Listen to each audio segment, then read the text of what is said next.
Hello and welcome back to another Sprues and Brews video review, I guess. We've got in front of us here another Horus Heresy rulebook. This one is the Liber Imperium, the Forces of the Emperor Army book.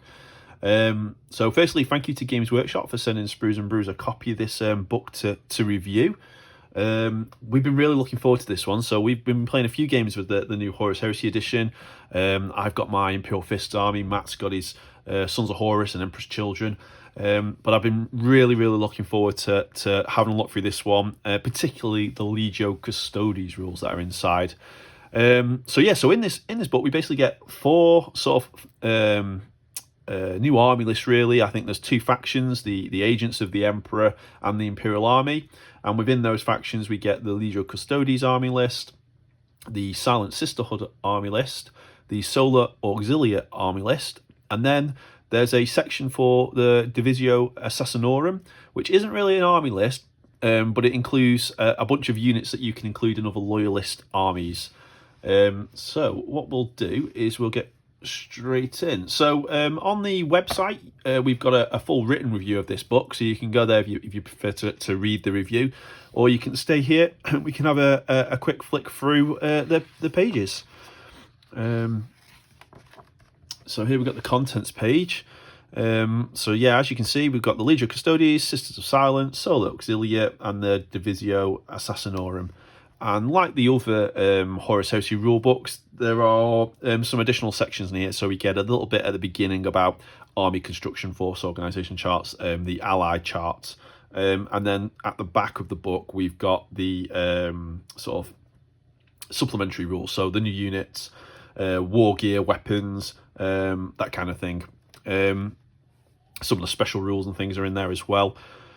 There's one perhaps negative I have of these new style books, is that there's lots of flicking backwards and forwards trying to find a special rule. As you'll see towards the back, you've got a bunch of sort of special rules, then there's the sort of weapon profile section, and then some more special rules. So I mean, it's okay. They're just a bit of backwards and forwards, I think. Perhaps once you've had a bit more familiar with your army and yet the sort of special rules that your army has, you won't need to flick through so much. So yeah, let's get some artwork as well, as you'd expect from these kind of books. And then we come to the sort of the first bit here. So this sort of explains here how to use this book to build the different armies. So again, we get to hear a little bit about the core and expanded profile. So this is where Games Workshop will release PDFs of unit profiles, expanded unit profiles, really, that you can add to existing the rules presented in these kind of books, the Liber books. And then we get here on this page, it just explains how you can build an army. So basically, you choose a faction agents of the Emperor or the Imperial Army, and then the individual army list is the sort of, that would be your primary detachment here. And there's a note here, so obviously all of the agents of the Emperor, the Officio Assassinorum, Sisters of Silence, Legio Custodes, loyalist only, as you'd expect. There were no traitor custodes that I'm aware of anyway. The Imperial Army, though, it can be any allegiance. And then you've got the normal restrictions, so you couldn't have a primary detachment of the Legio Custodes with an allied detachment of traitor Solar Auxilia, for example. Yeah, the Officio Assassinorum is an interesting one. We'll come to that later in the review. It's not an army list; they're just units that basically take up a HQ slot in a loyalist only army. So all of the assassins that are in this book are for your loyalist armies only, which sort of suggests that perhaps in a future Liber Tomb or a Liber book, there may be some traitor assassins that can be taken in sort of the War Master's forces. We'll have to see. The three army lists in this book all use the regular Crusade force organisation chart. Obviously, the exception being the Officio Assassinorum. The Legio Custodes is a fairly standard type of army, as you'll see. The Sisters of Silence have some very light restrictions on the way they build their armies, which we'll cover when we get to that section. And the Imperial and Solar Auxilia, they have some really unique army construction rules where you can take multiples of a unit in what's known as a tertio, and they take up a single force organisation slot, and you can sort of build your army out of all these tertios. So it basically lets you take a lot more units in a standard force organisation chart. And they get different rules interactions in the tertia, which we'll come to as well. We have the allies chart here. So it's interesting, the Imperial Army is on here, but the agents of the Emperor don't appear on this chart.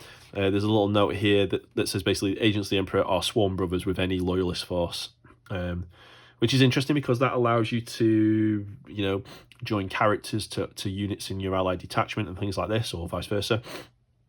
But you're not able to use transfer. You can't put a Custodes shield captain in a Rhino, for example. That's not allowed. But it does open up some, I think. I don't know. I mean, Horus Heresy really is a game that's all about the narrative and the setting, and creating a story when you're playing the games. But there is opportunity, I think, to abuse the rules and create really powerful armies, and that might be acceptable. If you've spoken to your opponent and I'm bringing a killer army list here, let them prepare and bring their best as well. That's fine. And I think the sort of Swarm Brothers and the allies sort of mechanics allow you to sort of, I don't know, create some interesting combos should you wish. So we just get a bit more here about the allies here. And then we come to really the first army list, the Legio Custodes, the 10,000. So I'm a big fan of this army. I really like the custodians in the background and lore. I've got an old custodian army that I actually painted up for Heresy, expanded when they got rules, the Adeptus Custodes in Warhammer 40k. And if you've been listening to the podcast, you'll know that I've been painting up a new Legio Custodes force in anticipation for this book, which I'm hoping to take to the Warhammer World event later this month. So I have enjoyed reading through this army list in particular. So the first thing to note with the Legio Custodes is they don't get any advanced reaction, which I thought was a bit of a shame, because I think reactions are such a important part and fun part of the new version of the Horus Heresy, new edition of the Horus Heresy, that it seems such a shame to miss out on that. I mean, you get the core reactions, but there's no advanced reaction, and they added a bit of flavour and a nice little gotcha almost for your opponent, and I did like using them. So there's no advanced reaction for the Legio Custodes. In addition, they get a single warlord trait, the Golden Exemplar, which they have to take if this is your primary detachment, your warlord's a Legio Custodes model. They don't get access to any of the sort of warlord traits from the core rulebook. So not too much customization there. I mean, the warlord trait itself is very good. It basically provides a sort of force multiplier effect, adds a combat resolution bonus to nearby Legio Custodes combats, and then it sort of buffs up your warlord in combat while they're in a challenge, so it adds an extra attack and initiative to them. And as you'll see, the Legio Custodes HQ options are very, very nice, and this just makes them even more powerful in combat, really. And then I think to sort of make up for the fact that they don't really have any advanced reactions, they've got a single warlord trait, they have this Legio Custodes rule, which is really just one rule related to this concept called the Nemesis unit. So the idea being is that the Legio Custodes are that powerful force, they're unleashed against the Emperor's, the most threatening opponent to target, those high priority enemy units and enemy armies and things like that, high value targets, that their whole sort of way of waging war is focused to that end. Almost like they don't worry themselves too much about your rank and file. These are going after the enemy elites or the enemy primarchs and things like this, and that's what this rule does. So pretty much every Legio Custodes unit has the Legio Custodes rule, and what this does is it grants your Legio Custodes units certain bonuses when they're fighting what's classed as a Nemesis unit.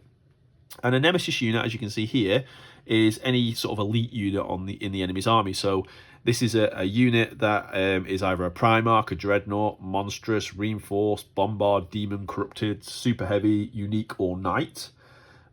Or the unit has a sort of a majority of the unit has a weapon skill, ballistic skill, wounds, or initiative value of 5. So it's quite a big range of units there that you would class as a Nemesis unit.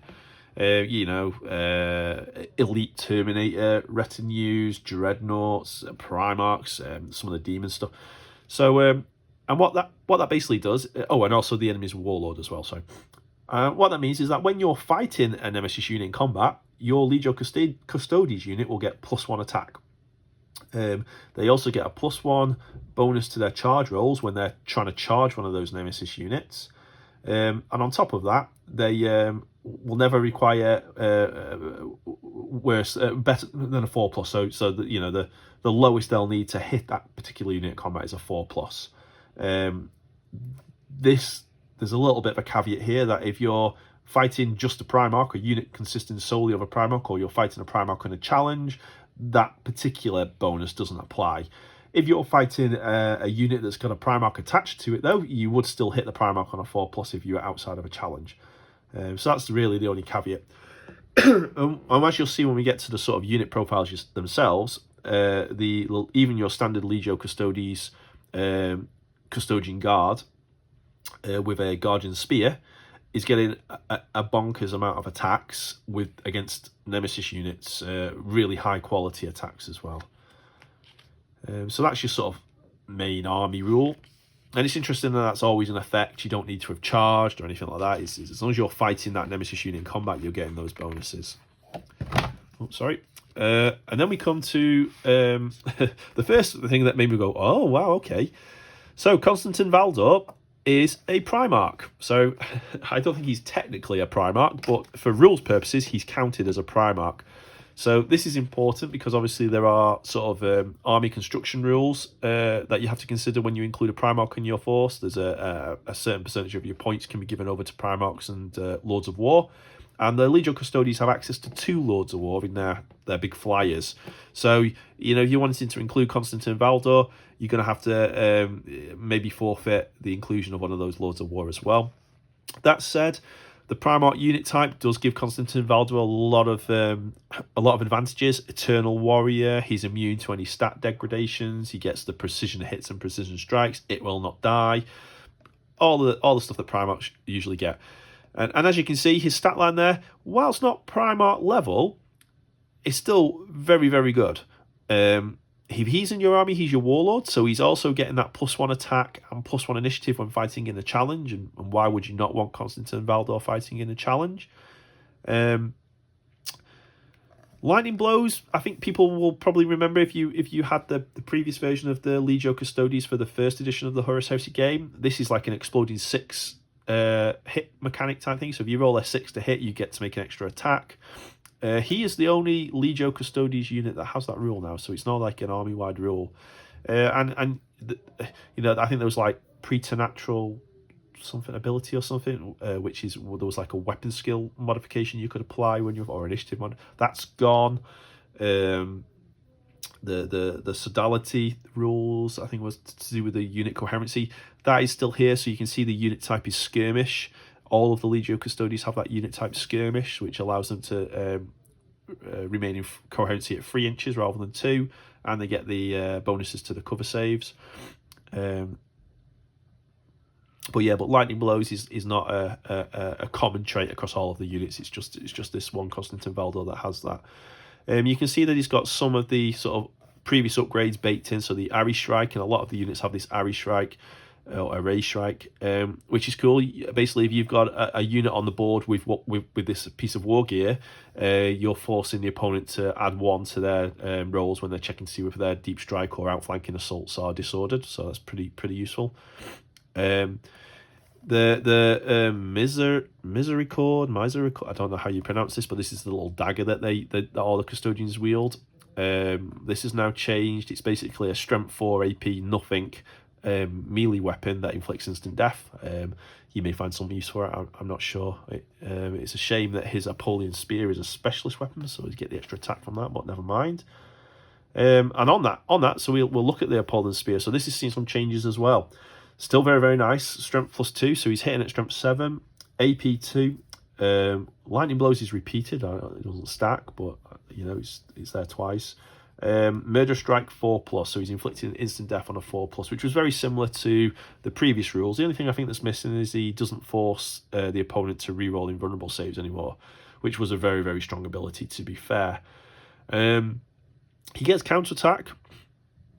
So he's on 6 attacks if he charges, or 6 attacks if he's charged. He's going to be getting the +1 attack from his Warlord trait in a challenge, so that'll take him to 7 attacks. And then if he's fighting a Nemesis unit, that'll take him to 8 attacks. So, you know, he gets a lot of attacks in combat, and with the Lightning Blows rule, potentially he's getting extra attacks as well. It's a shame the spear doesn't have Mastercrafted or Shred. You're not getting any rerolls. So I think against a Primarch, he's going to struggle, despite having the Primarch subtype himself, unit type himself.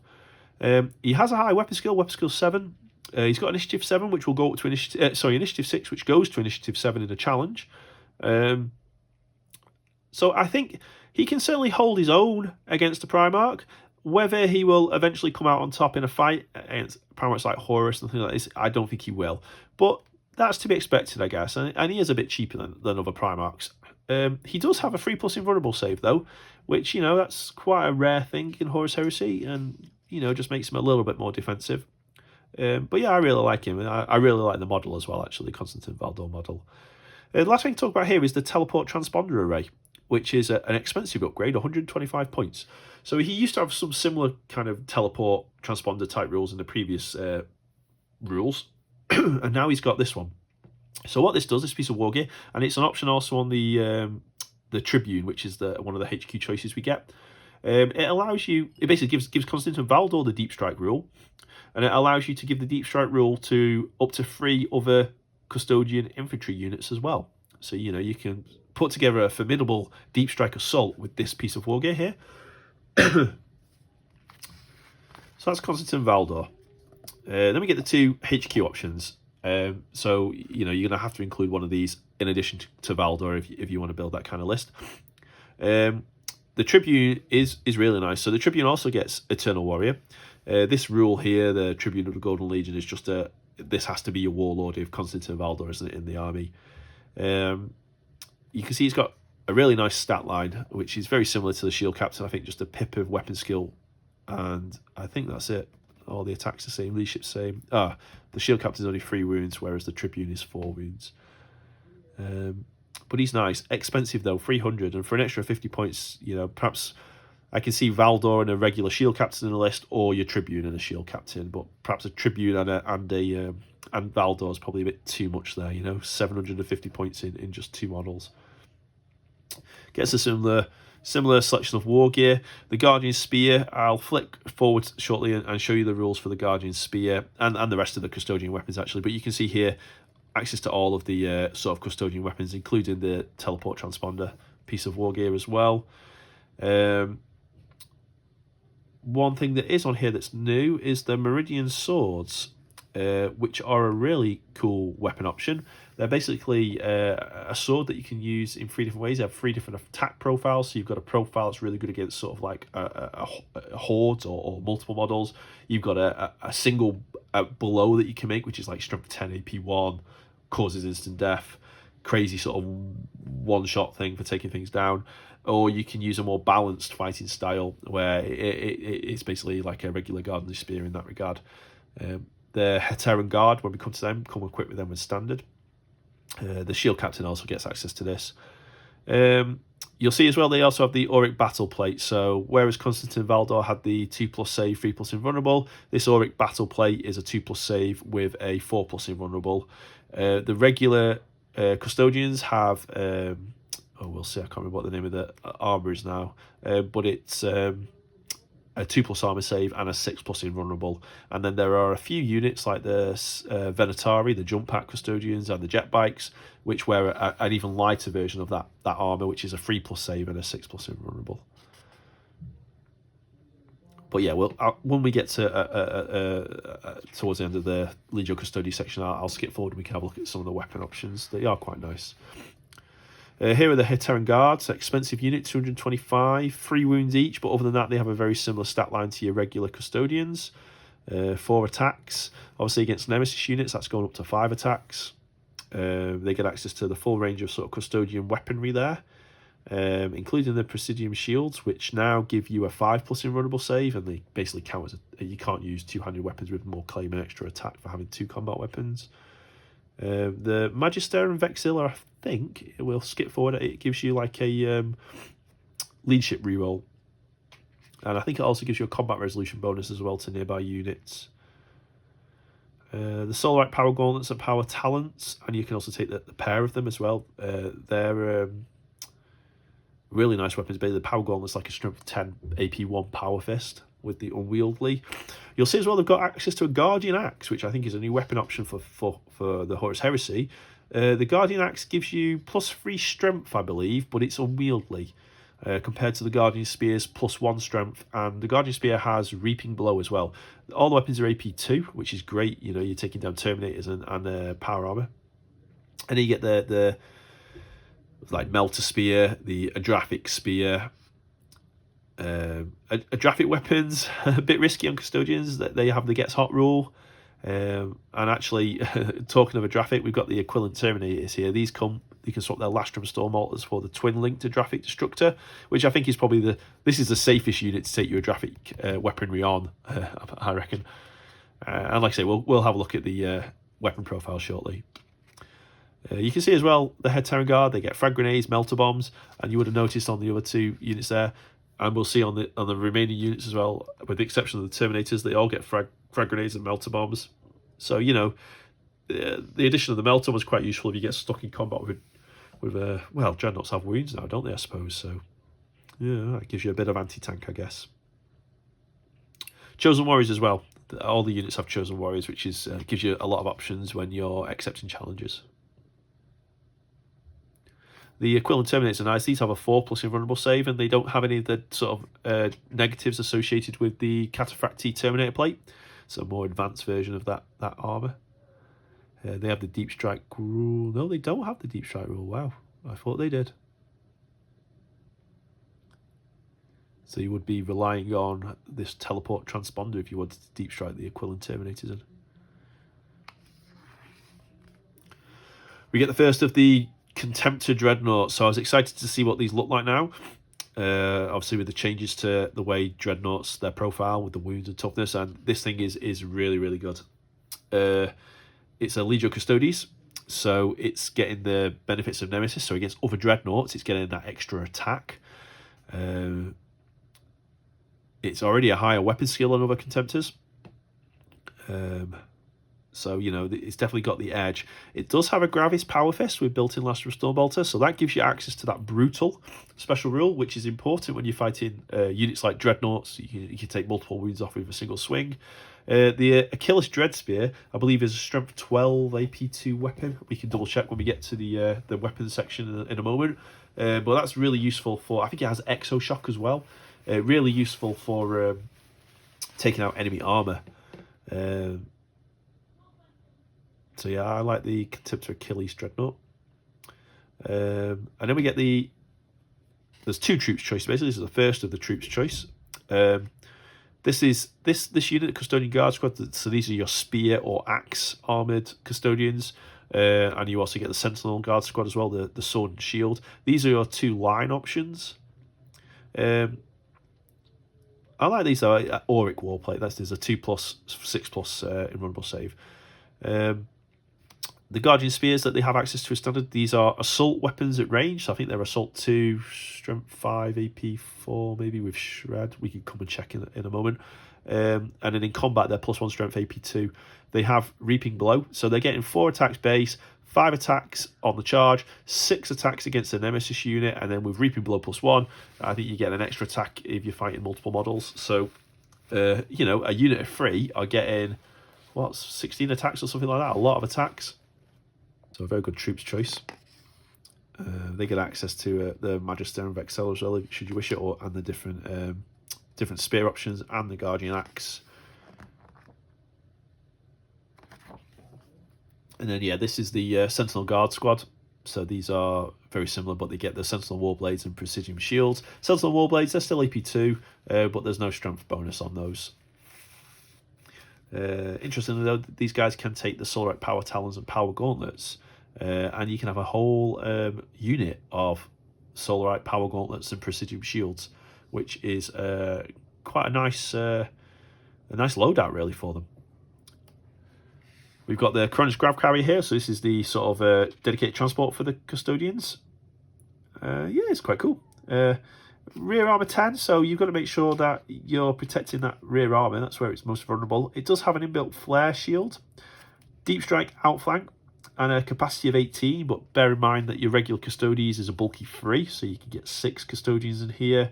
The Terminators are bulky 4, I believe, so you can get 4 of those in there. The weapons it's got, so last from stone, a bolt cannon will come to. It's like I think, is it an AP4 weapon, I think, like a heavy bolter. The Arachnus blaze cannon is quite good though. It has the lance special rule. I think they're strength 8 AP1 or strength 9 AP1, so you got some good anti-tank there. We can confirm that shortly when we get to the weapon section. But front armor 13, side armor 12, 5 hull points with a flare shield.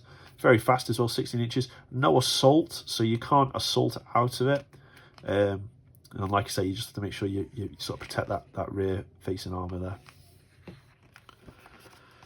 Then we get the fast attack, and this is, I was also interested to see what they did with the palace, which we'll come to shortly. We get the jet bikes.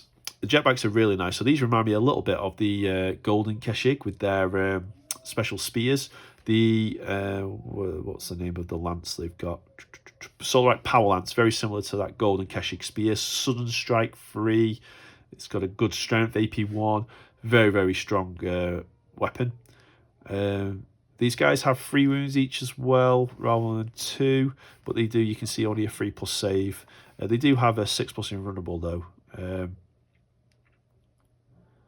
And this is another deep strike and outflank option. So it's quite possible to get your whole Custodian army deep striking. You know, it's quite good. They've got access here to this Las Pulse, so it's like an anti-tank type weaponry, or the Adraphic Devastator, sorry. The Adraphic weaponry, as you'll see, is very, very nice, but it's quite risky on multi-wound models with the Gets Hot rules. Yeah, and then we've got the Palace Land Speed here. So unlike the sort of land speeders of the Astartes, which have toughness and wounds now, this one still has armor values, which I guess it's a more enclosed sort of speeder. Maybe that's why they've given it an armor value rather than wounds and toughness. It's a cheap unit of 60, and you can be taking units of 3. I really like the idea of 3 units of these with the Arachnus blaze cannons. For nipping, you know, very, very mobile, 16-inch move, good ballistic skill 5. You can really sort of use those Arachnus blaze cannons against the weaker armour of opponents' vehicles. We got the Custodian Venatari squad, which is your sort of jump pack type unit. They're really, really nice models, actually. They come as standard with these kinetic destroyers, which is, I think it's a pistol 3, strength 7, AP4 with rending weapon, and the Tarsus buckler, which gives you a little bit of protection. I think it reduces the strength of plasma, las, melter, volkite, maybe some other weapons as well. Again, though, you can see these guys only have the 3+ save and the 6+ invulnerable, and they are bulky 4 as well. Deep strike. You can swap that for the Venatari Lance, which I think is just a bit more of a reliable Guardian Spear. I think it's got Shred on it or an extra rule. Quite expensive though, 230 points for free. The Sagittarium Guard squad are like your Devastator squad or Devastator squad equivalent. They come with these Adrastus Bolt Calivers, which are, you know, they're like a heavy bolter with a combi Adraphic weapon underneath it.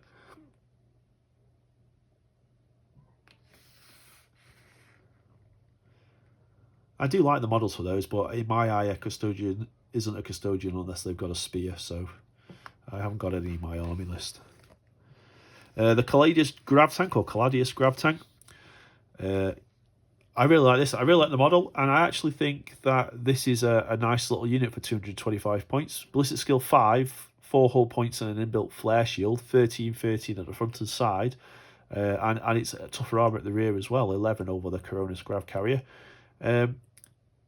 The turret-mounted enhanced Arachnus Blaze Cannon, as we'll see, is a really, really nice anti-tank weapon. From memory, I think it's a heavy 4, strength 9, AP1, lance, exoshock type weapon.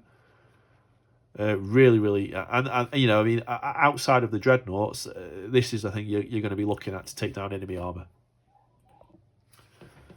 Then we got the second Contemptor dreadnought, the Galatus dreadnought. This is the sword and shield type dreadnought.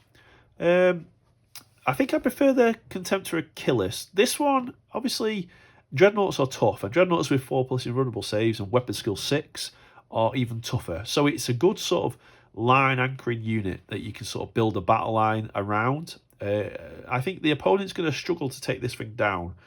It's got a fairly decent weapon. The Strength 8, I believe it's a Strength 8 AP2 blade. So, you know, it can go toe-to-toe with other Dreadnoughts, but it's got no Gravis Power Fist to fall back on, which is a shame.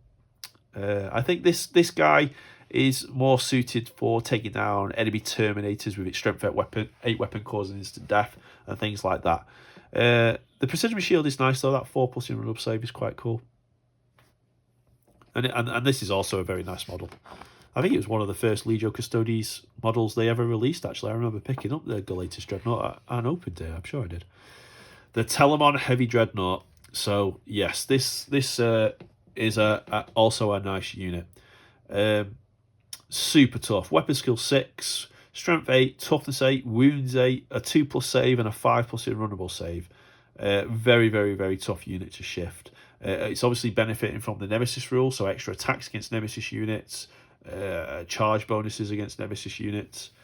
The sort of the Telemon Cestus or Kestus weapon, these are, as you'll see, they don't have the brutal rule. So I actually think this guy will struggle against Leviathan Dreadnoughts or other Dreadnoughts. You really want him punching vehicles. I really would have liked to have seen the brutal rule on his fists, but perhaps that made him a little bit too strong. The range weapon options he gets, as we'll see shortly, do have access to brutal, so you know you can maybe plink a few wounds off a Dreadnought at range. The Spiculous Bolt Launch is quite nice though, so you get a lot of shots with this, and it causes pinning as well. But yeah, I mean, it's just a tough unit shift. I mean, I think a lot of people are going to struggle to take a Toughness 8, Wounds 8, 2+ save unit off the board without focusing a lot of resources towards it. Then we get to the Lords of War options for the Legio Custodes. So we've got the Orion Assault Dropship, which I actually really, really like. So the weapons, as you'll see, the Arachnus weapons, it's got some really, really solid anti-tank weaponry. This heavy Spiculous Bolt Launcher has even more shots than the Spiculous on the Telemon and causes pinning as well. The Eclipse Shield is really nice. I think it gives it a 5+ shrouded and reduces the strength of attacks targeting it. You can see it's quite tough. 7 hull points with the 13, 12, 11. Transport capacity 24. You get a lot of Custodians in here, and it has the assault vehicle as well, so you can charge out of it. Yeah, I really like the Orion. 600 points though. So if this is in your list, you're obviously at higher points level games, and unless you're playing a really, really high level points game, you're not going to be able to include Constantin Valdor in that list, which may or may not be an issue for you. And then finally we have the Ares Gunship, which is the more expensive, I think, because it's got this what's it called now, the Magma, the Sentinel mounted Arachnus Magna Blaze cannon, which is just a destroyer type weapon basically, that you can take out Titans with that thing. Quite expensive though, but if the enemy are fielding a lot of Titans, maybe this is your sort of anti-Titan unit really. So that's the Legio Custodes. Yep, it's going to be a small army, I think, to field. They're very expensive. They're a very, very good army for taking on the opponent's elites. They've only got the 2 line options, so unless you're allying something like the Sisters of Silence, you've really got to protect your line units or make sure you take out the opponent's line units as soon as you can, and you've certainly got the tools to do that. I think they are perhaps vulnerable to enemy Dreadnoughts. You've got the weapon skill 5 on the majority of your units, and you've got that 6+ invulnerable save. But any of those opponents' Contemptor Dreadnoughts manage to get through that invulnerable and get through that weapon skill, the Brutal's really gonna make you suffer a little bit. I think your multi-wound models. Likewise, I think enemy Primarchs might give you a few issues as well, and you don't really have the units to tie those opponents' units up. So you'll have to watch out for them. But other than that, I mean, if you can get your Dreadnoughts into their Dreadnoughts, and you can use the Chosen Warriors rule to tie up some of the enemy Primarchs if you come across them, you should be able to take apart the rest of the opponent's army. You've got solid anti-tank in the Arachnus weapons and the Dreadnought melee weapons. You've got solid anti-Astartes melee potential with just your basic custodian troop.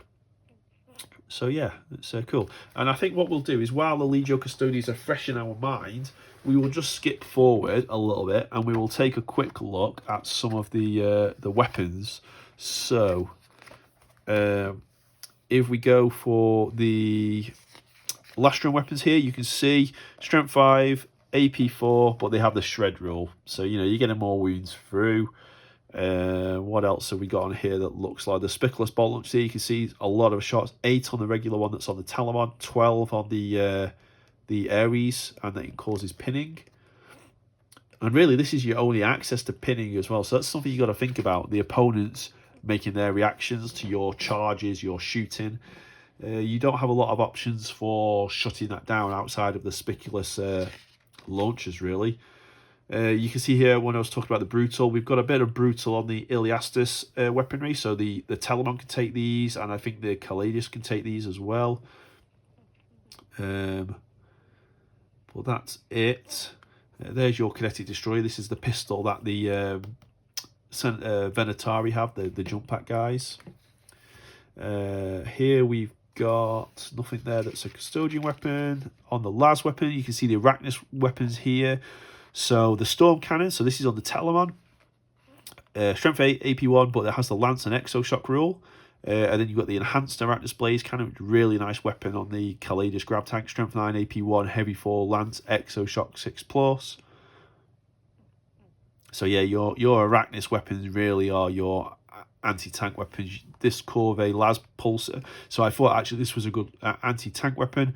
It's not bad. Strength 9, only AP 3, but I mean Strength 9 is good for taking down enemy armor.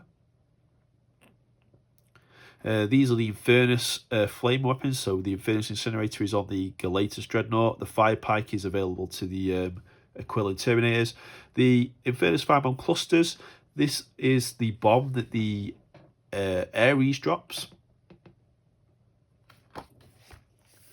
Melter weapons, no missile weapons. There's no missile weapon options for the Custodians. Plasma, so you should have the Proteus Plasma Protector there, which is on the Telemon. Template plasma weapon, really quite nice. You've got the lethal Adrathic weapons. These are really, really nice Astartes killing weapons, but I don't know whether it's... I mean, also Armorbane's pretty good at taking out vehicles as well. They've got Gets Hot, though, and that just makes me very nervous with your multi-wound custodian models. Like I said, I really think your Dreadnoughts potentially are a good base for this kind of weapon, or the Aquilian Terminators, but I'd be very nervous about equipping, especially my limited line units, with such weaponry. And then we've got, so here, this is the Adrastus Bolt Caliver. This is the Sagittarium Guards weapon here, the sort of heavy bolter and the Adrathic weapon built in. Assault weapons, though, so very nice. We've got the Guardian weapons here, so the Guardian Spears. So you can see here, the Spear's really nice in melee. +1 Strength, AP2, Reaping Blow. And then at range, they're Strength 4, AP4, Assault 2 with Shred. So, okay, only AP3, but you're re-rolling wounds, which is quite nice. Hitting on 2s as well. You can see the Guardian Axe there, still AP2, Strength 3, so that's making you Strength 8 in combat, but striking last. Yeah, okay, I think Solar Power Gauntlets are probably a better option than the Guardian Axe, but at least it's an option for you. You've got the different spear options there, and then the Paragon weapons. Actually, we don't talk about the Paragon weapons. So very similar to the Guardian Spear, but they have the benefit of Murder Strike 5+, so and a better shooting attack, actually, Strength 5. And then there's the Venatari Lance. So this is the spear option for the jump pack troops. So you can see that actually I was wrong. I actually thought they were a better version of the Guardian Spear, but they're not. At range they are, but in melee they're not, because they don't have the Reaping Blow ability. And then in combat here, let's have a look. What have we got else? The Solarite weapons here. So we've seen some of these in the Liber Astartes book, with certainly the Imperial Fist have access to some of the Solarite Power Gauntlet, or Power Fist maybe it's called, but it's very similar, Strength 10 AP1. And the Misericords, or Misery Cord or something, is here somewhere. There, here we go. Melee instant death, strength 4. And then also you can see here the Meridian Swords. So here's what I was saying. So they count as a single option, and you get 3 different sort of attack profiles with them. The first one there, Raptor spreads its wings, Rampage 3. If you got into an enemy elite unit with that and the Nemesis rules, you get so many AP2 attacks. Grasp the Rainbow Serpent, instant death, strength 10, AP1. The Measured Strike rule is mentioned in here. It's basically you just get a single attack with it. It's a solid option against enemy characters and praetors and things like this. And then even vehicles, I guess. And then the Hands Cut the Cloud. I don't know where they get these names from. Very, very cool. This is your sort of more rounded attack profile. So you're getting a little bit of extra strength. You're not getting as many attacks, but you do get access to that Murder Strike ability.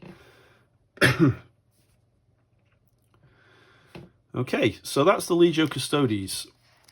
So if we go back now, the next army list in the book are the Sisters of Silence.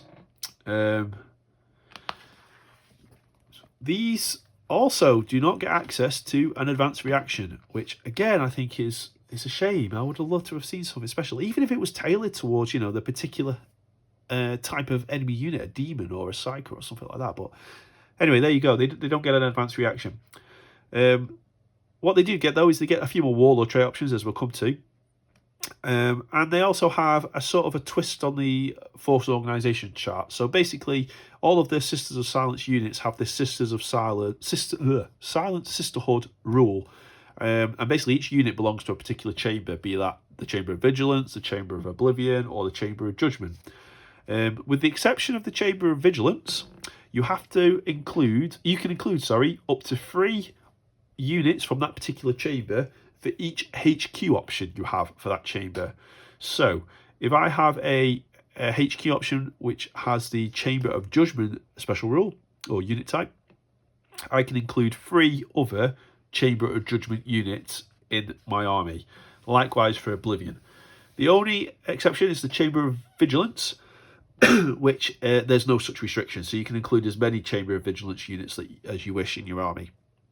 So that's what you have to keep in mind when you're building your list. And actually, it's not such a bad restriction. There are 7 HQ options in this army list. 4 of them, I think, are Oblivion and 3 are Judgment. So you've got plenty of options there. Each chamber has a set of special rules associated with it. So the Chamber of Vigilance lets you decide prior to deploying any models whether that particular unit should scout or infiltrate, which is quite nice, gives you a bit of flexibility. The Chamber of Oblivion gives you the Fearless special rule when you're locked in combat with demons or corrupted unit subtypes. And the Chamber of Judgment give you the Fearless special rule when you're locked in combat with any psycho subtypes. So they've each got that particular focus on a particular type of enemy unit. You get 3 warlord trait options, so a big improvement over the custodian options.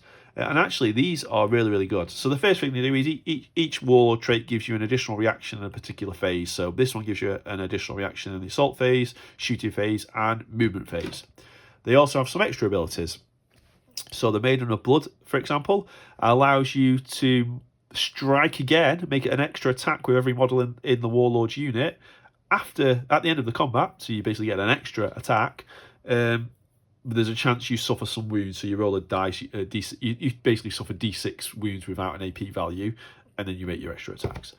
The Maiden of Resolve can be used to sort of like make a unit. It's a once per battle ability, but makes them really, really resilient. So it gives them the Feel No Pain 4+ Eternal Warrior for a turn.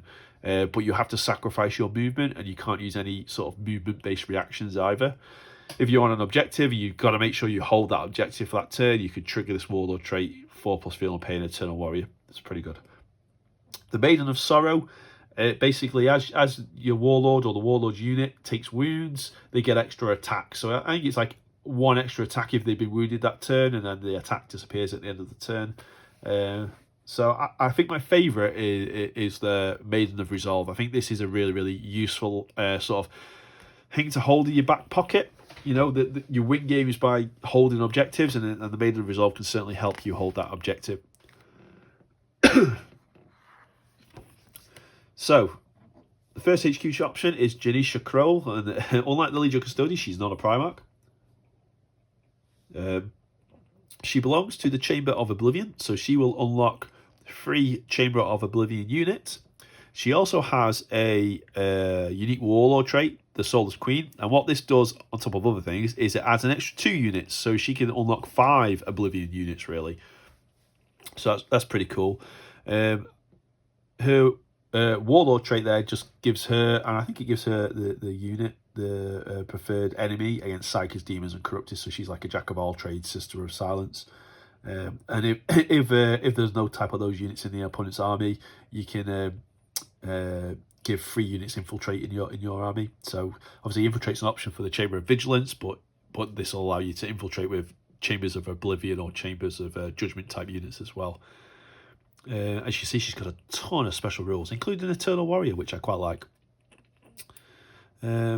She has the Ex Oblivio rule as well, and a lot of the Sister of Silence units have the Ex Oblivio. So what we will do is we will skip forward to Ex Oblivio so we can see what that does.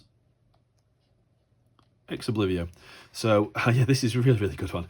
So at the start of the combat, at initiative, before initiative steps down, so right at the beginning, you can basically choose an enemy model in base contact with the model that's got the Ex Oblivio rule, and they go down to weapon skill 1 for the rest of that turn.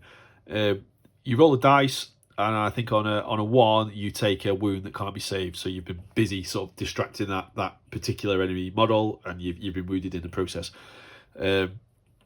Obviously that won't work against Primarchs because their stats can't be altered, but against enemy champions, enemy praetors, things like that, reducing them to weapon skill 1 for the turn is great, and you can do that at the start of every combat phase. So yeah, so Ex Oblivio is really, really cool. Works in a challenge as well.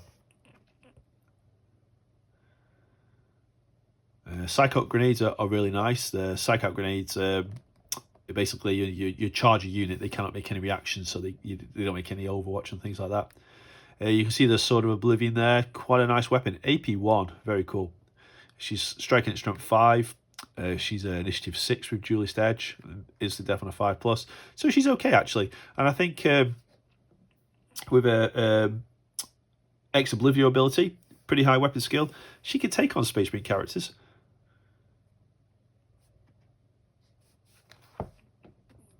So she's one of the HQ options. And then we get the other ones. So the other Chamber of Oblivion options are the Knight Abyssal, the Knight Centaura, and then there's a Retinue squad here. Where are we? Sure, there's a Retinue squad. Yeah, that's the Crystal Cadra. The Raptora Cadra here, Chamber of Oblivion. So these are very similar actually. You can see they've got very similar loadout options. So melee weapons, pistols. They've got very similar war gear. The Centaura has, I believe, 1 less attack, 1 less weapon skill, and the precision strikes and shots aren't quite as good as the Knight Abyssal. The Knight Abyssal as well also has Fearless, whereas the Knight Centaura is just stubborn.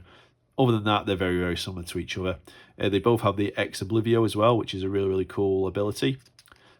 So they're your options for the Judgment. And like I say, you also get a Retinue type squad, the Raptora Cadra.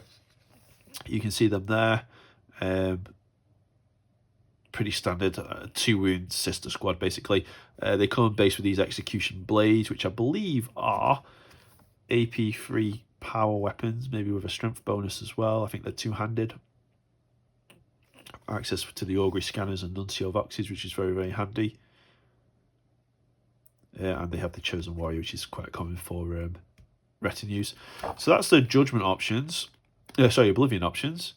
And then you've got the Judgment options. And unlike the Oblivion, which was basically a character, a lesser version of that character in a retinue squad, you get 3 different options for the Judgment. So you get the Silent Judge, which is sort of the Judgment equivalent of the Knight Centaura.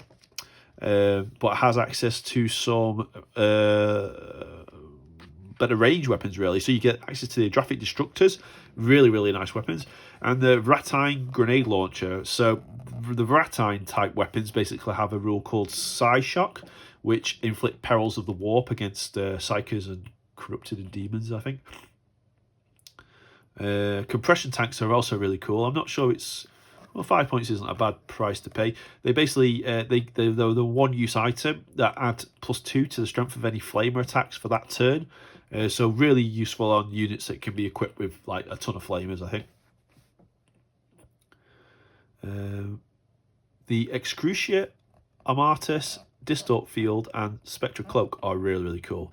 So the Excrucia Armatus is a really, really cool piece of war gear that interacts with the enemy. And if we get this piece of war gear here, we can have a closer look. And this is what I was talking about flipping backwards and forwards between all the different sections of the book here.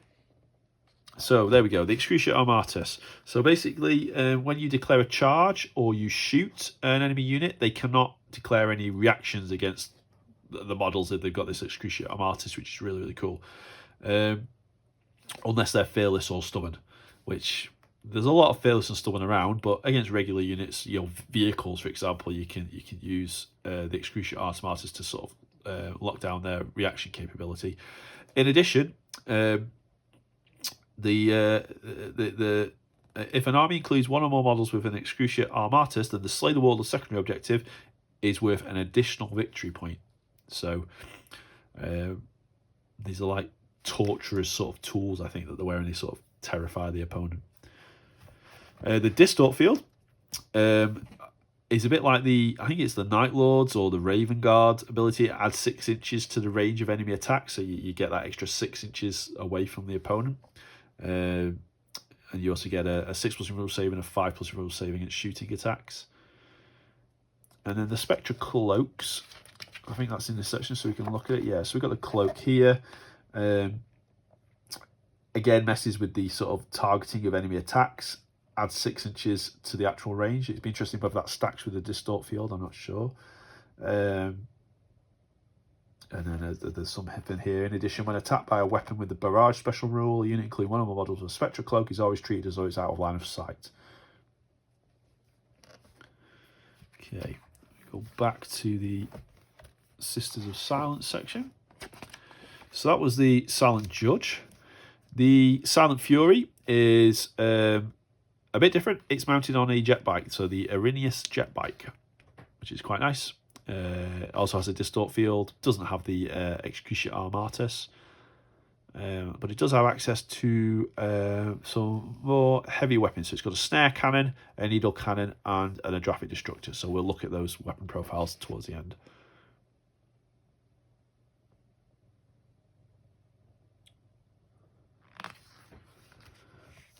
The Questora Cadre, so this is the retinue for the Chamber Judgment.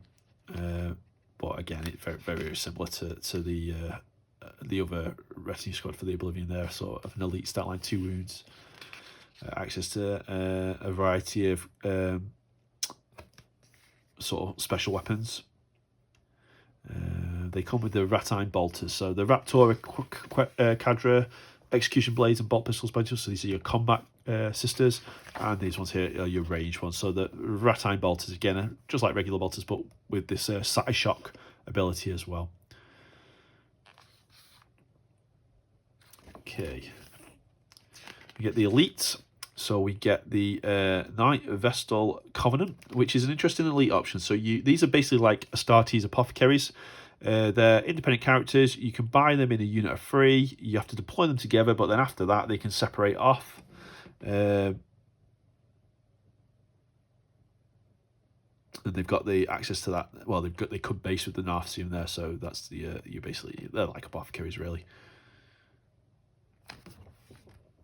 We got the Oblivion Knight Cadre and the Eradicator Cadre. So again, these are like your elite versions of your troops choice. So you've got a melee focus unit and a range focus unit. So these sisters come with the Execution Blades, and these ones come with the Ratine Bolters. And get access to some special weapons, the combi weapons. Anybody can take compression tanks, which is interesting because really the only thing it benefits is the hand flamer. So and only the mistress can take that. I suppose you can have combi flamers on your bolters.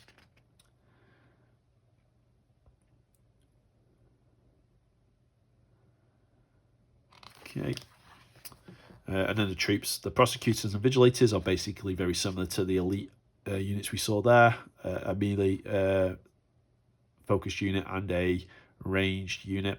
The ranged unit only have regular bolters though, not the Ratine bolters.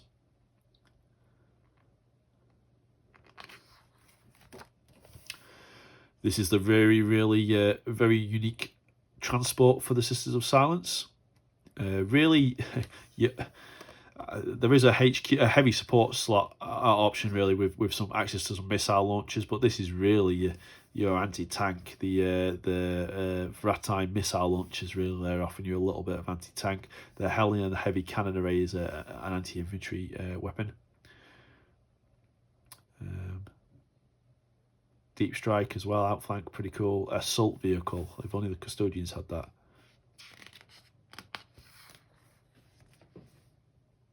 So in the fast attack slot, we get the Pursuer Cadre, which is a really interesting unit from a sort of fun thematic point of view. So these are sisters that have a sort of selection of cyber animals that go to war with them. You can see here we've got the Mastiff, the Felidae, Cayman and Raptor.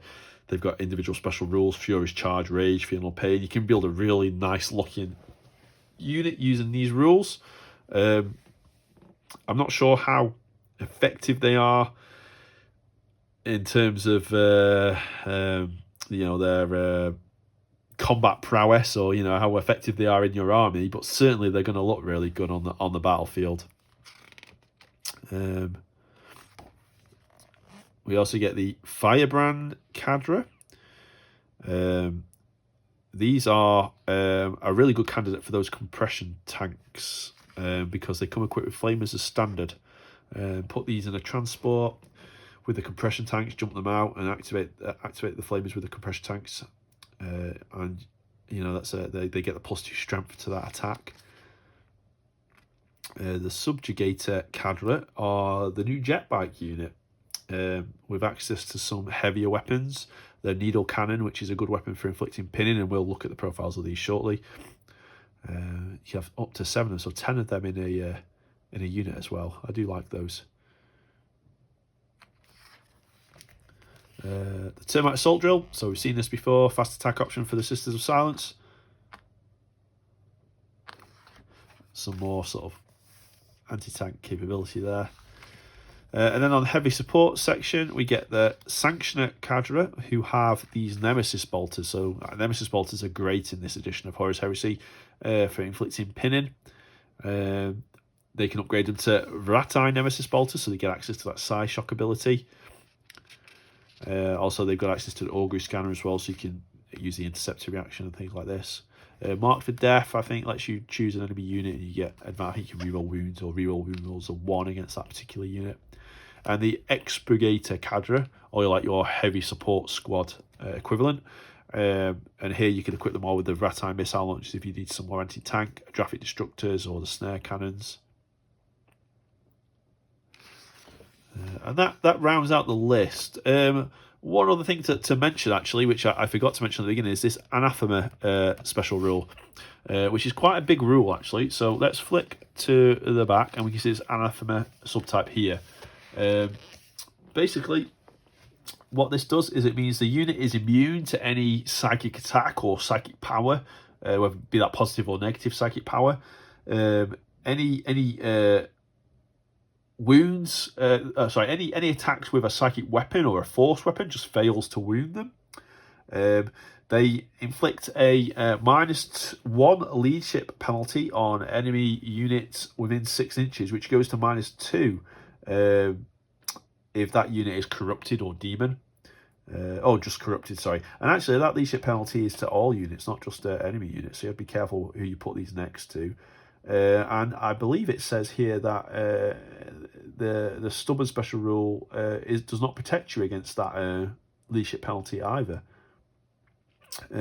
You are able to join non-anathema models to units that are anathema, and vice versa. So you could have a Sisters of Silence character join another squad, or another character model from a different army list join a squad of Sisters of Silence, but they do get that leadership penalty as well.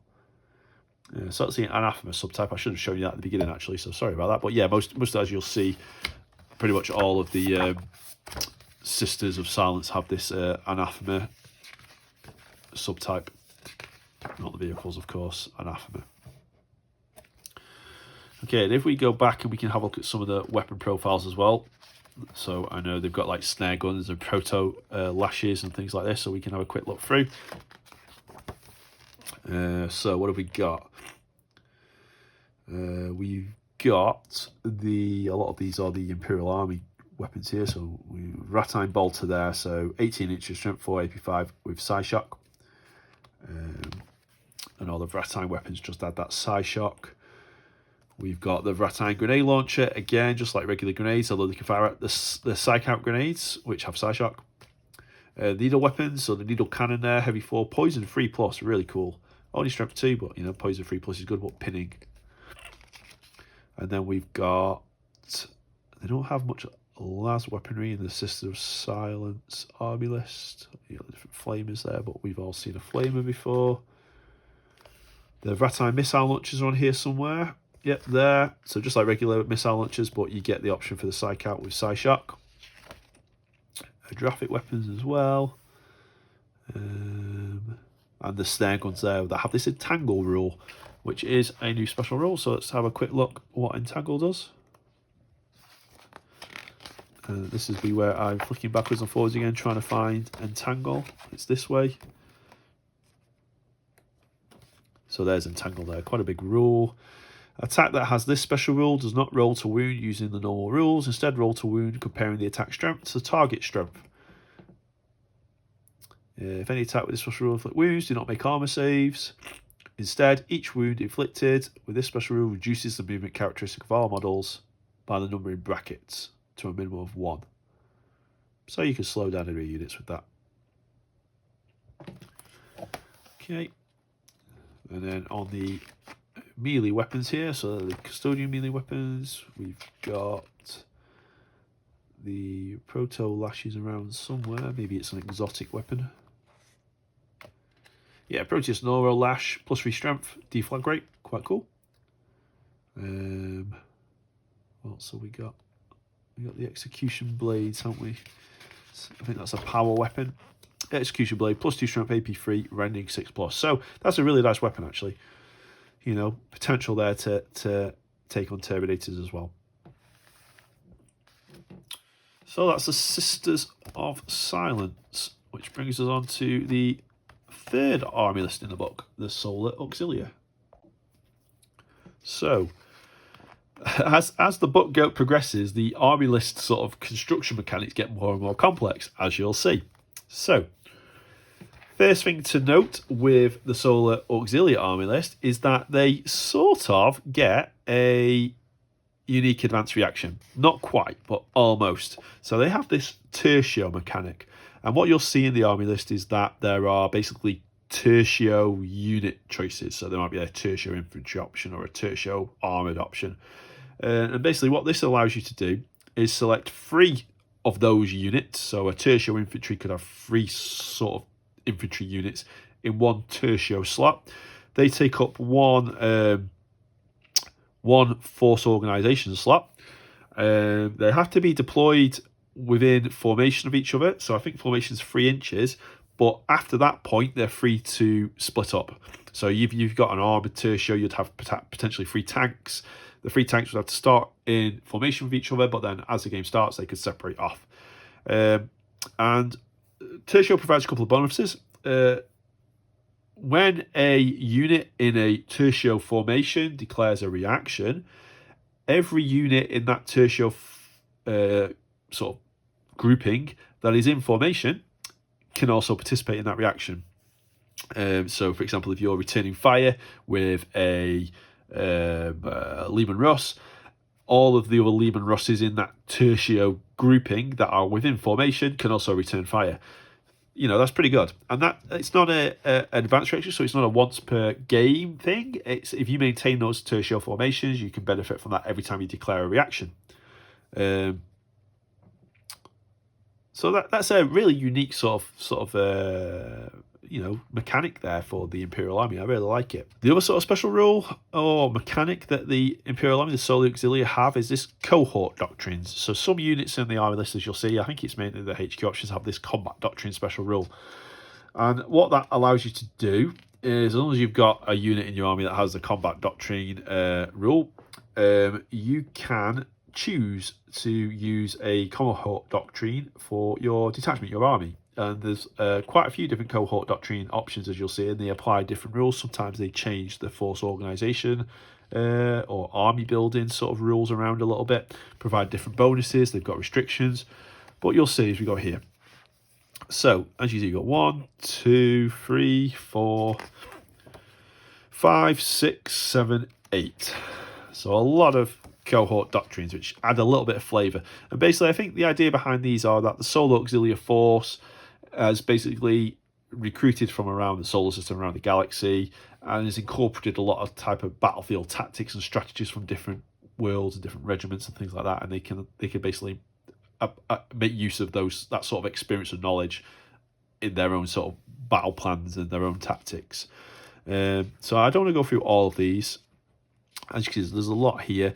Some of them have limitations. So, for example, the solar pattern cohorts here, you can only include a single armored tertio in the army list, and a single artillery tertio. So they sort of do force you into a certain army build based on these limitations, but then they do provide different bonuses as well. So the solar pattern cohorts here allows you to choose the Velataris tertio. So this is a different unit option in the army list as a troops choice. Gives you some extra dedicated transport options, and also grants the line unit subtype to those Auxilia Velataris tertio units as well. The Ultramar pattern cohorts introduces a brand new tertio that you can use, which is made up of a single line command section and 1 to 6 Auxilia rifle sections. But the drawback here of this one is that you cannot select dedicated transports for any Solo Auxilia rifle sections or Solo Auxilia line command sections. So these are all on foot, basically. Well, they're getting +1 to hit as well in the shooting. So whilst they're in base-to-base contact, so you get them all lined up, they're getting +1 to hit. So yeah, so that's basically what you see here. A bunch of bonuses, some limitations or restrictions on the way you build the army or what you can include in the army. But you get options here. So infantry heavy, there's one here where it allows you to build a more sort of vehicle heavy Imperial Army. Access to a unique warlord trait there, which grants a 5+ roll save and an extra point of ballistic skill. And then the other 4 here. So this is great. I mean, this gives you, potentially 8 different ways to build a Solar Auxilia army. Which means, just from the one army list, you've got potentially 8 different playstyles there. Here's your sort of main HQ option, your commander of your force, and he has the cohort doctrines here, but strength, toughness 3, it's just a baseline human. Quite a wide range of specialist weaponry and combat weaponry, pistols. And then this just explains that cohort doctrines before, so you can sort of add a bit of flavour to your Imperial Army there. And we get the Tactical Command Tertio. So here you can see this is the first tertio sort of option. It tells you here how you build the tertio. So you can include 1 Auxilia Tactical Command section, which is here, and up to 2 Solo Auxilia Companion sections, which are here. And that would take up a single HQ slot in your force organisation. So you're getting 3 units there in a single slot. If you can keep them in formation of each other, they can all participate in those reactions as well. But it's a fairly standard, nothing too special about the loadout options for the your basic baseline human in the Horus Heresy.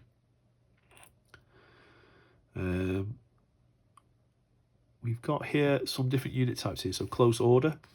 So I think it's probably worth flicking forward and having a look at what close order does.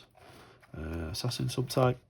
New force subtype, skirmish, close order subtype. So a unit that includes only models with close order subtype has a unit coherency range of 1 inch rather than 2. Very interesting. Makes you very vulnerable to blast weapons and template weapons. A unit that includes any models with the close order subtype in run, and when making a movement during a reaction based on its district character, reduces by -1. So they're not as mobile. But you can move up to half your movement and shoot with heavy weapons as if you had remained stationary. Yeah, I like that. It's nice. You know, there are some significant drawbacks there. You're very vulnerable to templates and blast weapons, like I say. You're not as mobile, but you can keep pumping out those las cannon and missile launcher shots as you're moving. Be interested to see whether they all sort of share that close order, all of the Imperial Army. I didn't notice that on my first read through, actually, but yeah, that's interesting. And then the companion section, which is, you know, like a command squad, basically, isn't it? You get access to the bunch of special weapons here and a Vox interlock. So I say we have a look at what the Vox interlock does as well. So this is a piece of war gear, so I think it will be at the back. The Vox interlock isn't there, so is it? There's your Nuncio Vox. I don't understand why it wouldn't be at the back there, but it isn't.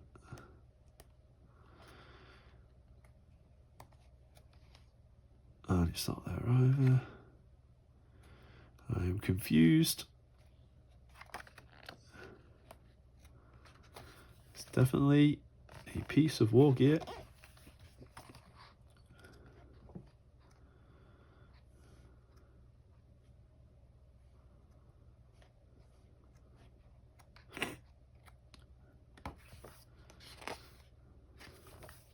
Vox interlock.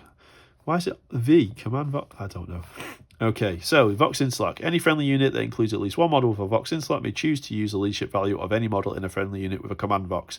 I see. So in your command section here, you can probably take a command Vox, gives you access to leadership 9, and then your companion units then can benefit from leadership 9 if they've got the Vox interlock.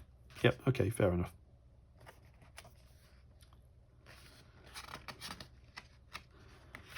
I get a ballistic skill 4 as well, you know, with pretty good. The regular infantry are probably ballistic skill 3. We get the Velataris Tertios. This is an elites option we saw in the cohort doctrine section. There's a particular doctrine that allows you to take these as troops. This is made up of up to 1 of the command sections, up to 3 of the storm sections, and 1 vanguard section. So these are heavy. Reinforced void armor. They get access to heavy void armor, so we can have a look at what the void armor type war gear is shortly. Volkite weapons as well, very cool. Your storm section has Volkite charges. They get access to, so the leader can take some power weapons, a storm axe, which is a cool solo Auxilia weapon. All of the unit can take the storm axes actually. The weapon skill 4 with 1 attack each, okay. And then we get the vanguard section, who have rotor cannons, very nice. 10 of them. You can include actually 20 of them with rotor cannons. For 180 points thereabouts, okay. The other elite option here is the Auxilia Medica. 10 of those. They have the Auto Medicus, which I believe is similar to the, yeah, so you get the Feel No Pain 6+. But they're only applying to that unit.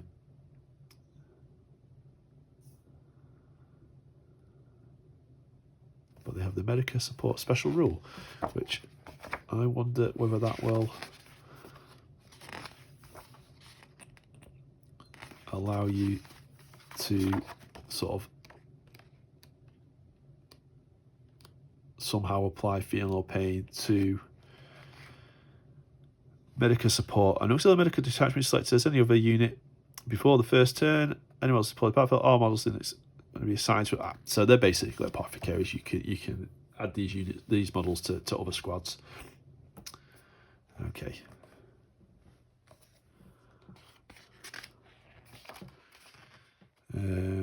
Solar Auxiliary Surgeon Primus Avis Joven. So this is the named character. And I think are they re-releasing this model? It's for pre-order at the moment.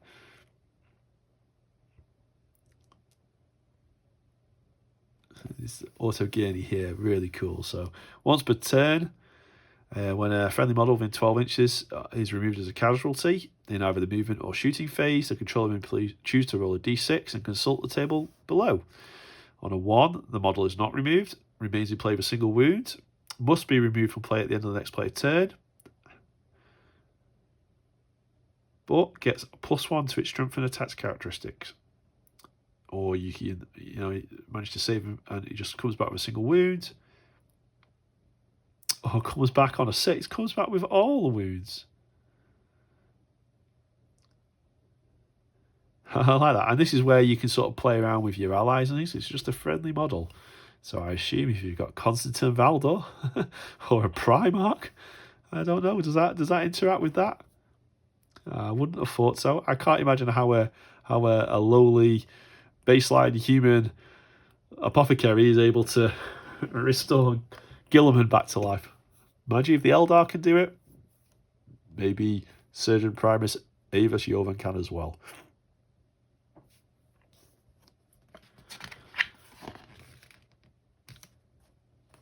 Ogren's return.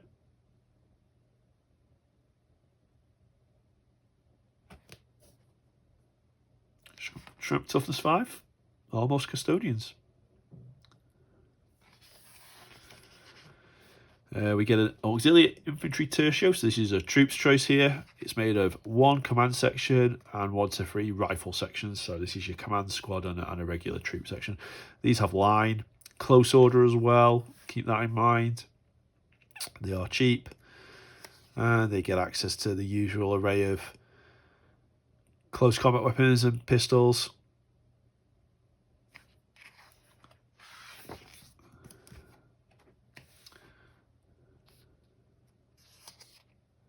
And there's your rifle section there. And the really cool shot. I really like the Horus Heresy Imperial Army armor.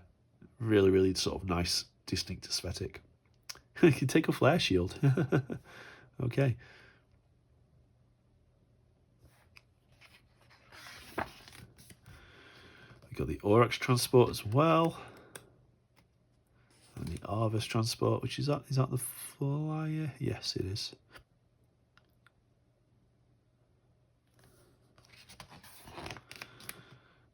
Some of the aircraft.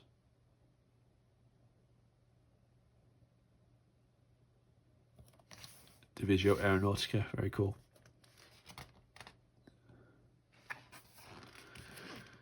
And then we have an armored tertio. So here we go. This is where you can take all of your Leman Russ type vehicles here.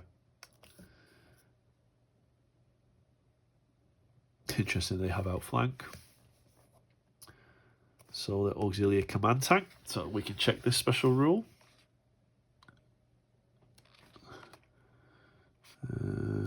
Solo auxiliary command tank. I assume that's a unit type.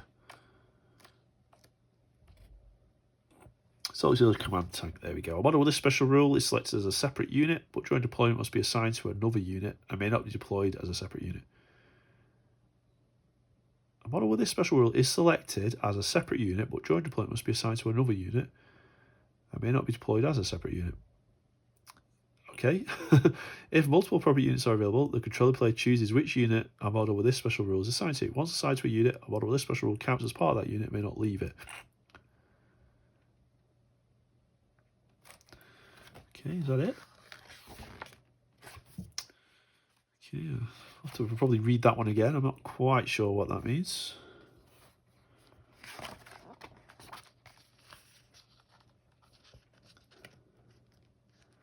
So yeah, you get the different loadouts here with the Leman Russes.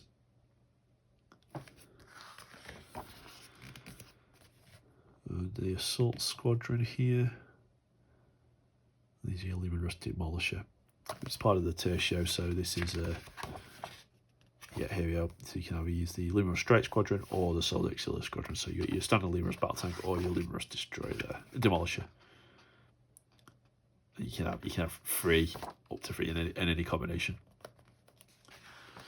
Okay, and then we have the Artillery Tertio here.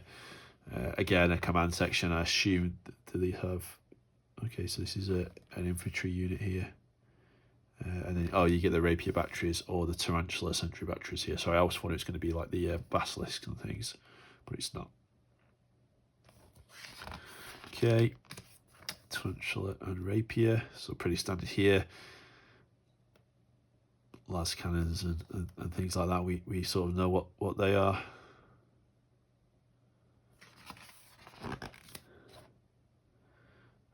Balcador heavy tank squadron. So these are the Heresy era, oldest looking style tanks here compared to the 40k versions. Although actually, you know, we know we're getting the Rogel Dawn battle tank for Warhammer 40k in the not too distant future. So that aesthetic's sort of coming back, creeping into the 41st millennium. Interesting, this isn't a tertio, so you can take this as a squadron. You can add additional tanks, but you don't get any tertio bonuses here. So they're not all participating in a reaction, that kind of thing. Here's your Basilisk again, also not a tertio unit. I forget how many tanks the old Imperial Army had. There's the Valdor tank destroyer. Does it have Primarch special rule? No. Eternal Warrior? No. Only named after the Captain General. You got the Cyclops and Demolition section there.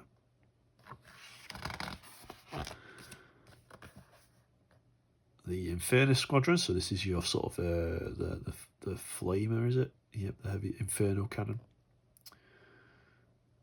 And we come to the Lords of War, of course, yes. Quite reasonably priced as well, though, actually.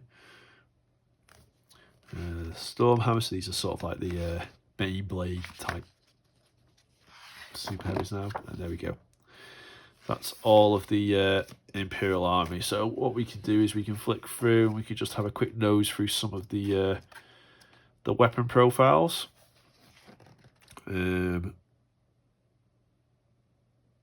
So there's your rotor cannons there, shell shock and pinning, fantastic. You can equip like units of 20 with those, really, really good. Got some of the battle cannons and the big super heavy cannons there. Your artillery weapons, and I think most people are familiar with this kind of weaponry. It's quite standard in the game.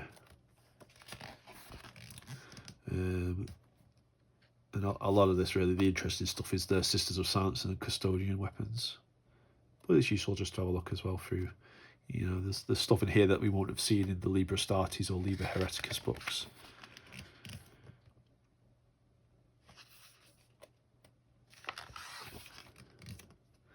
And then in terms of melee weapons, the Imperial Army don't get access to too many. We do get the Storm Axes though here, +2 strength, AP2, melee or melee, Murder Strike. That's a fantastic weapon, really. And then in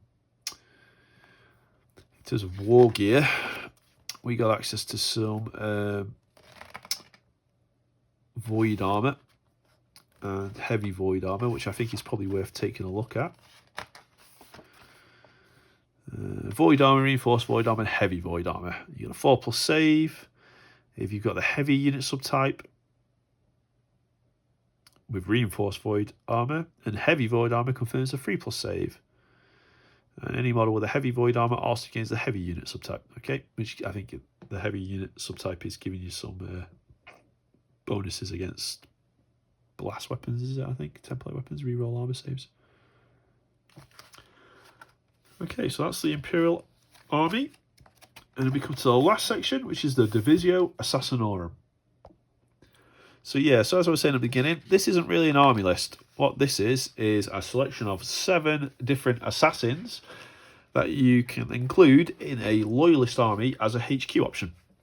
And interestingly enough, this is the only faction in the book that does get an advanced reaction, which is tactical displacement, which I think is similar to one of the Astartes advanced reactions, but I can't remember exactly which one it was.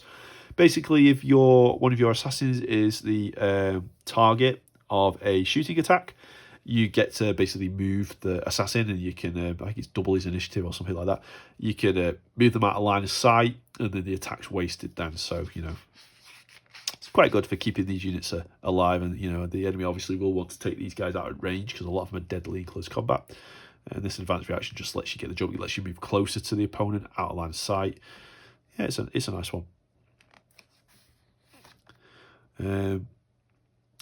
This section here basically just explains what I summarised at the beginning. You're able to include an assassin in a loyalist army as a HQ option, really. They're counted as distrusted allies as well, so just keep that in mind. In terms of the options we get, so I think most people are familiar with the 4 sort of almost legendary assassins: the Vindicator, the Calexis, the Everser, and the Calidus, which are the 4 that we've all grown up with. Obviously, your Vindicator is your sniper. Your Calexis is your anti-psyker type assassin. You get the Calidus, which is your Calidus is the infiltrating, shape-shifting assassin, and then the Everser is just the insane psychopathic murderer. These 4 assassins are slightly different than the other 3. They have the panoply of the assassin piece of war gear, which gives them a 4+ invulnerable save. Other than that, most assassins get infiltrate and scout.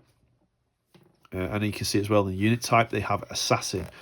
So I think before we dive into the actual profiles themselves, it's probably worth looking at the assassin subtype, which is here. Models with the assassin subtype ignore all movement penalties when moving or charging through terrain of any kind. Automatically pass any dangerous terrain tests they're called to make. Even though they have the models with the independent character special rule may not join a unit composed only of models with the assassin subtype. Models with the assassin subtype may not embark on any models with the transport subtype, and models with the assassin subtype may never be selected as an army's warlord. So these are like lone operatives, really. Yeah, so this is your ranged assassin here with the Exitus rifle and pistol. Ballistic skill 8. That's an impressive ballistic skill. That beats some Primarchs. And then you can actually see that the rifle here, 100-inch range, murder strike 5+, ready 6+, sniper heavy 1. And then he also gets this trajector Auspex array. So when making a shooting attack, a model with a trajector Auspex array ignores the effects of all special rules of war gear that would modify or limit the range of any to hit rolls made by that model. So like night vision and some of the Sisters of Silence distort fields and things that add the 6-inch range that it would ignore. We've got the Calexis, which is your sort of witch hunting assassin. Adamantium will 3+, really cool. Life drain there, which is quite a nice weapon. Reaping Blow 1, melee and Fleshbane, AP2. You can only snapshot him.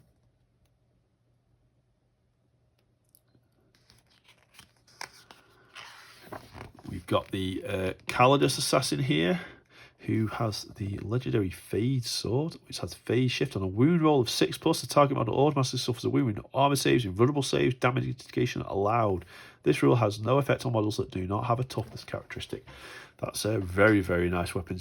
Only strength 3 though, AP 1.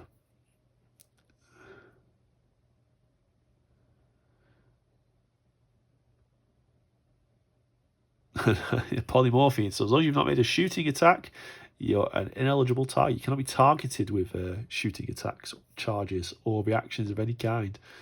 So you can wait for that perfect moment to pounce with your attacks.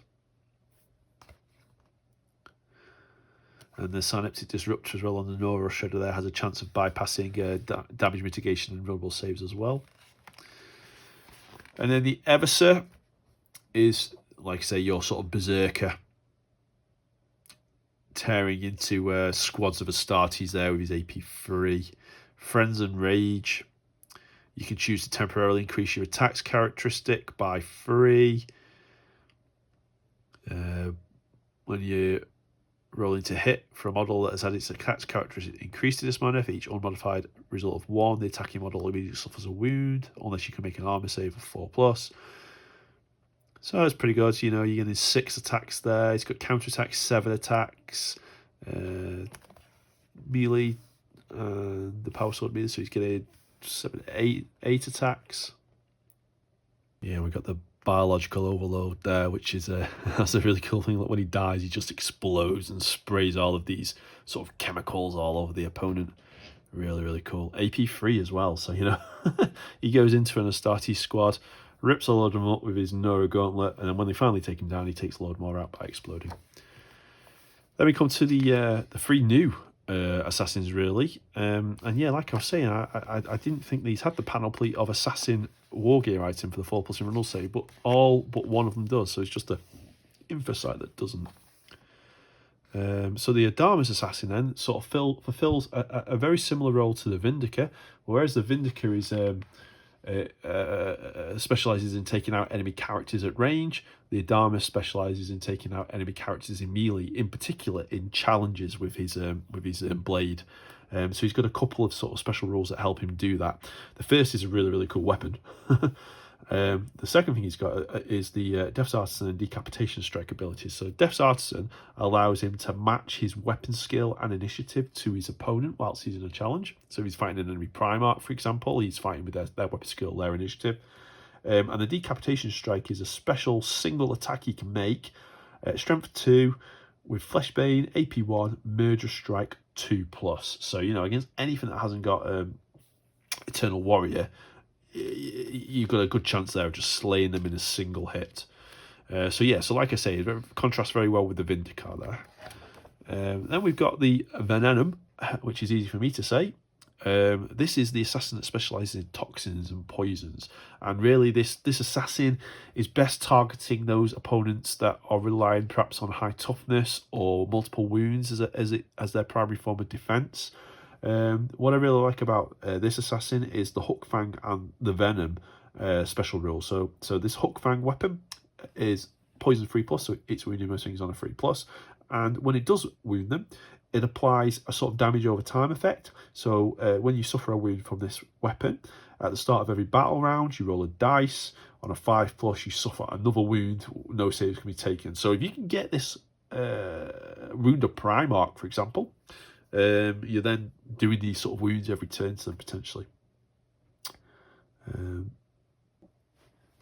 And finally, we've got the Infosight Assassin, which is more of a utility piece, gives you lots of interesting options in the game.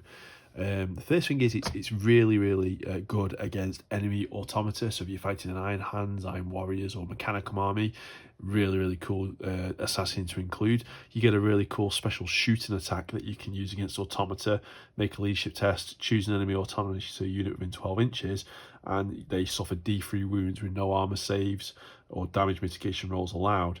And if you're able to kill an automata model with that ability, you can make another attack, which is really, really cool against units of automata, really. The other thing that it has is this Spectre, which is really, really cool. It basically gives you a free Interceptor advanced reaction. But what's really special about this one is that it lets you make that Interceptor reaction with a nearby vehicle's weapon. And it doesn't even have to be a friendly nearby vehicle. You can use an enemy vehicle to perform the Interceptor reaction. You're limited to a defensive weapon on that vehicle, but it's still pretty cool. I like that. So that is the Infosight Assassin, and that's all the assassins. So that is all of the units for the Divisio Assassinorum. And then what we get at the back of the book, so we flipped to these pages a few times, but we get the new unit types. So the skirmish subtype there, the custodians have that. There's a bit of repeat here, I think, from the core rulebook and the Liber Astartes and Hereticus books. Automated artillery subtype there, and the assassin subtype, close order subtype. So this is the one we find on a lot of the solo Auxilia infantry units. They have to bunch up and they're a bit slower, but they do get this move and fire without penalty, which is quite cool. And they can charge as well in the same turn. They're shooting with heavy or rapid fire weapons, which is nice. And there's the anathema subtype. Then we get some new special rules. Auxilia artillerists. This must apply to the tarantula and rapier batteries. Yep. Again, a few repeats here. So brutal, we know what brutal does. Cerebral pacifiers. I was looking for that before. There we go. A model with this special rule never suffers any penalties to its leadership characteristics from the anathema unit subtype. So that's the I can't remember what the name of the Sisters of Silence unit is now. The cadre, is it the Pursuers with the cyber beasts? Okay, a few more here. You almost need a Liber special rules, don't you, with the amount of special rules you get in these books nowadays. Ex Oblivio.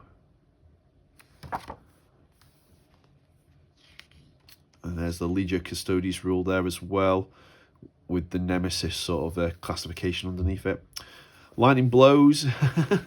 Big sort of special rule there, but really only Constantine Valdor can benefit from it.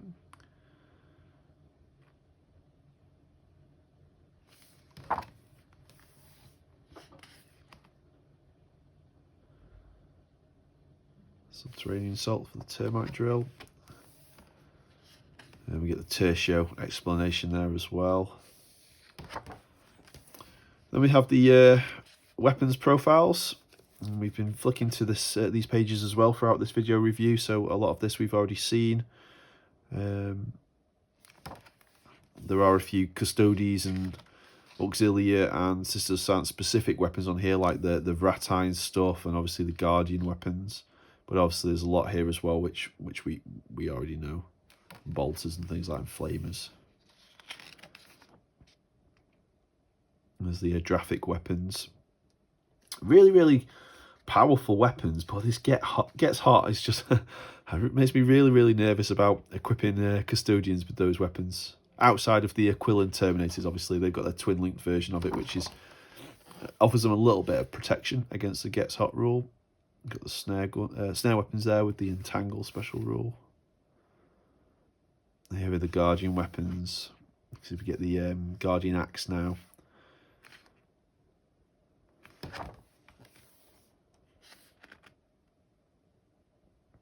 Yep, pretty standard stuff there. The Paragon blades at the top, basically much better.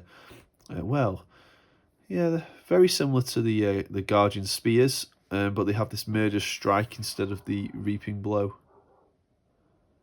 The Meridian Swords there, really, really cool. I'm trying to think now how I'm going to convert some of my custodians to sort of be wielding these weapons.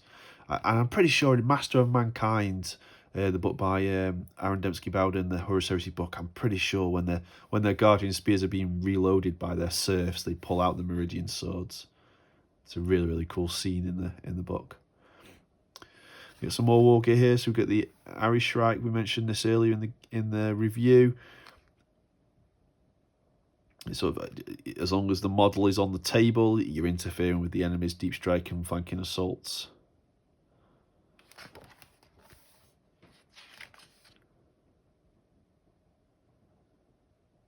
The different kinds of custodian armor here. So the Auric battle plate, demi plate, war plate. So the battle plate here is what your tribunes and your shield captains are equipped with: 2+ armor, 4+ invulnerable. The Auric demi plate is like a lighter version of it that we get with the Venatari and the Agomatus jet bikes.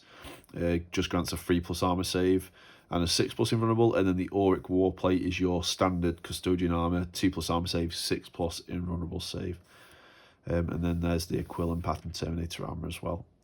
Yeah, there's a lot here. This is the new jet bike here for the Sisters of Silence. Actually, okay, so I assumed it was just in the normal sort of standard jet bike rules here, but But they get the Shrouded 6+ special rule any turn it's moved, and the Shrouded 5+ any turn it runs, which is nice. This is the Precision Shield that the Galatus Dreadnought is equipped with. 4+ invulnerable save. A few things on here. So these Spectral Cloaks. The System of Silence, they have a variety of different cloaks on their units. A lot of them sort of interfere with the way they can be targeted or selected as targets. So the Spectral Cloak here, it counts as being 6 inches further back from the opponent's units when they're shooting at you. Unless, of course, you've got your Primarch or you've got the night vision rule. You see here, the Spectra Distort Shield does the same thing.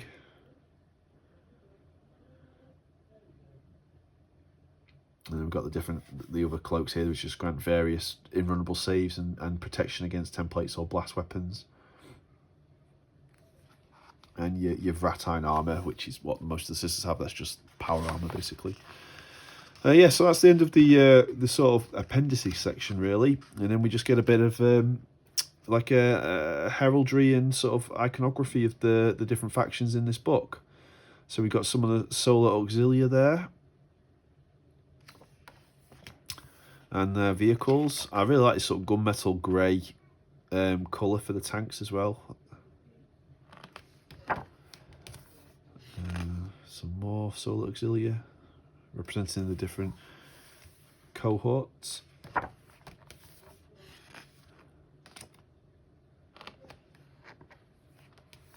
And the Legio Custodes and the Sisters of Silence.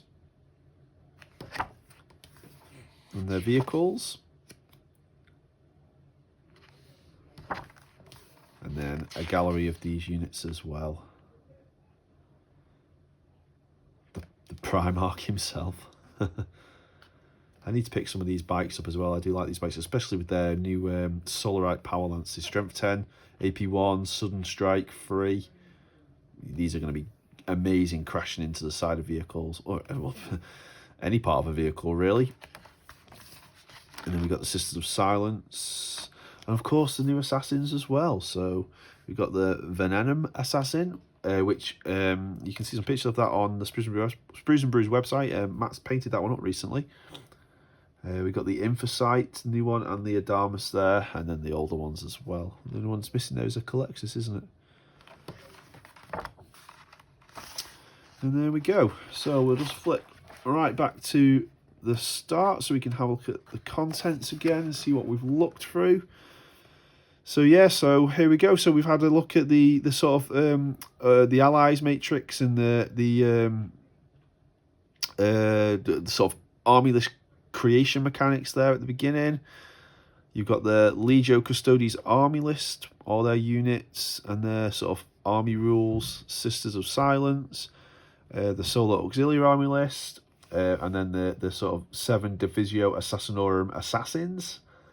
And then finally there's a section at the back of the book there where you've got the new unit types, the war game and stuff, and special rules. So that concludes the look through of the Liber Imperium book. Hope you enjoyed the video. Like I said, we've got a full written review of the book on the Spruce and Brews website. Thanks again to Games Workshop for sending Spruce and Brews a copy of this book to review. I hope you enjoyed the video, and we'll catch you on the next one.